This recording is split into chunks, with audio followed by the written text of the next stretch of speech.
வணக்கம் friends, welcome to Vidya's cook book. இன்னைக்கு நம்ம பண்ண போறது ட்ரெடிஷனல் சாம்பார் பவுடர். அதற்கு தேவையான பொருட்கள்: மிளகா 200 கிராம், தனியா 250 கிராம், துவரம் பருப்பு 100 கிராம், கடலைப்பருப்பு 100 கிராம், மிளகு 25 கிராம், ஜீரகம் 20 கிராம், வெந்தயம் 2 டேபிள் ஸ்பூன், கடுகு 1 டீஸ்பூன், மஞ்சப்பொடி 1 ஸ்பூன், பெருங்காயம் 2 ஸ்பூன். நம்ம கடாய் பற்ற வச்சுட்டு கொஞ்சம் கொஞ்சமா காஞ்சோன்னு தனியா வறுத்துக்கலாம். நம்ம கடாய் கொஞ்சம் சூடேறட்டும். தனியாவை வறுத்துக்கலாம் நம்ம நல்லா. நான் பெரிய கடாயினால எல்லாத்தையும் போட்டு வறுத்துட்டேன். நான் நீங்க சின்ன கடாயா இருந்தா கொஞ்சம் கொஞ்சமா போட்டு வறுத்துக்கோங்க. இது மாதிரி வறுத்துக்கணும். இது முடிஞ்சிருச்சு. நம்ம அடுத்தது ஒவ்வொன்றா போட்டு வறுக்க ஆரம்பிக்கலாம். தோரம்பருப்பு கொஞ்சம் வறுந்த உடனே கடலைப்பருப்பு, தனியாவை தாம்பாளத்துல கொட்டி நல்லா ஆற வச்சுக்கலாம். நம்ம அதுக்குள்ள அது வறுக்கிறதுக்குள்ள இங்க பாருங்க, இதை நல்லா வறுத்துக்கலாம். நம்ம நீங்க மிஷின்ல கொடுக்க போறீங்கன்னா இது எல்லாத்தையுமே நல்லா வெயில்ல காய வச்சு இந்த பருப்பு வகைகள் எல்லாம் மட்டும் கொஞ்ச நேரம் வறுத்துட்டு நீங்க மிஷின்ல அரைச்சிட்டு வந்துடலாம். இல்ல நாங்க மிக்சியில அரைக்க போறோம். நம்ம இன்னைக்கு நான் மிக்சியில அரைக்கிறதா இருந்தா நான் பண்ற மாதிரி இன்னைக்கு நீங்க பண்ணுங்க, ரொம்ப நல்லா இருக்கும். இது எந்த சாம்பாருக்கு வேணாலும் பண்ணலாம். முருங்கைக்காய் சாம்பார், கத்திரிக்காய் சாம்பார், எதுவா இருந்தாலும் ரொம்ப சூப்பரா இருக்கும். இது இந்த அளவுக்கு வருந்த உடனே மிளகு நல்லா வறுக்கட்டும். இது கொஞ்சம் வெந்தயம், ஜீரகம், அப்புறம் கடுகு. யூஸ்வலா எல்லாரும் போட மாட்டா, நாங்க கொஞ்சம் போடுவோம். ஏன்னா கடுகு போட்டு அதோட ஃபிளேவர் ரொம்ப சூப்பரா இருக்கும்.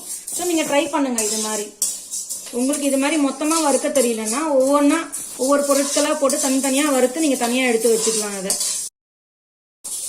இத பாருங்க, நான் இப்படி கொட்டி வச்சுக்கிறேன்.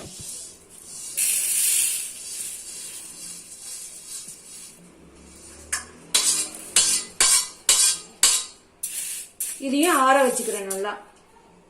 மிளகா நான் பாதியா போட்டு நான் வறுக்கிறேன். பாதி மிளகா போடுறேன்.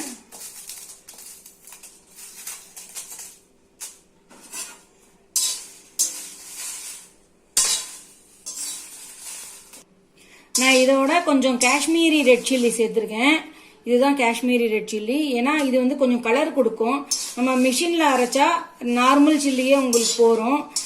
நம்ம மிக்சியில அரைக்கிறதுனால இந்த சில்லி போட்டா உங்களுக்கு அந்த சாம்பார் பொடியோட கலர் வரும், நல்லா இருக்கும். அது நான் எவ்வளவு எடுத்துட்டு இருக்கேன்னா 200 கிராம் சொன்னேன் நான் மிளகா, அதுல 50 கிராம் எடுத்துட்டு இருக்கேன் நான். இது மாதிரி நல்லா வறுத்துக்கணும். இதை தாம்பாளத்துல கொட்டி நல்லா ஆற வச்சுக்கலாம். அடுத்த பாதி மிளகாவையும் நான் வறுத்து வச்சுக்கிறேன். இப்ப எல்லாத்தையும் நான் ஆற வச்சிருக்கேன். இதை நம்ம ஒவ்வொன்றா போட்டு அரைச்சி எடுத்து வைக்க வேண்டியதான். ஃபர்ஸ்ட் நான் தனியாவை அரைக்கிறேன்.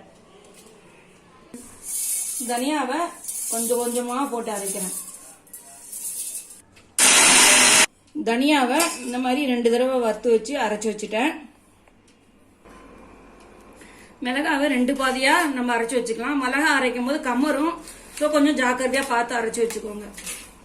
மிளகா அரைச்சு வச்சாச்சு. அடுத்தது பருப்பெல்லாம் போட்டு ஒன்னா அரைச்சிடலாம். இந்த பாருங்க, இது அப்படி கலக்கணும். பெருங்காயமும் மஞ்சள் பொடியும் லேசா வானொலியில வறுத்துக்கலாம். நம்ம கடாய் நல்லா காயட்டும். ஏன்னா இது வறுத்துண்டா கொஞ்ச நாளைக்கு நல்லா வரும். நம்மளுக்கு நம்ம ஸ்டோர் பண்ணிப்போம் இல்லையா, அதனால. இதோட சேர்த்துக்கலாம் எல்லாத்தையும். இந்த பாருங்க, நம்ம எல்லாத்தையும் ஒன்னா கலந்துக்கலாம், மேலையும் கீழுமா.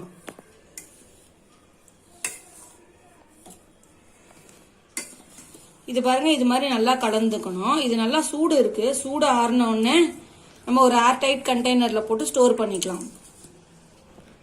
Thank you friends. சுவையான traditional sambar powder ready. Like share அப்புறம் சப்ஸ்கிரைப் பண்ண மறந்துடாதீங்க. பெல்லையும் பிரஸ் பண்ணுங்க. Bye bye. Thank thank you. you.